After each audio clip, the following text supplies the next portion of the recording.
Vijojnë në qarkun e Fierit kontrollet dhe puna operative për lokalizimin dhe kapjen e shtetasve në kërkim. Një 38 vjeçar i implikuar në dy qarqe, Tiranë dhe Korçë, është arrestuar nga policia e Fierit për transportimin e kundërligjshëm të emigrantëve. Për këtë veprimtari kriminale, ai është dënuar nga Gjykata e Apelit Tiranë me 4 vjet burgim, ndërsa nga policia e Korçës është arrestuar në vitin 2021. Policia njofton se shërbimet e Komisariatit të Policisë Fier, si rezultati punës operative dhe koordinimit të informacioneve me policitë e Tiranës dhe Korçës, lokalizuan kapën dhe vu në pranga shtetasin e shpallur në kërkim Petrit Lori, 38 vjeç.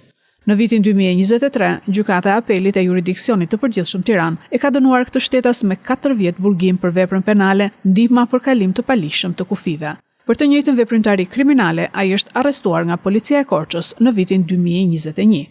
Veprimet procedurale të mëtejshme me këtë shtetas do të kryhen nga Drejtoria Vendore e Policisë Tiranë.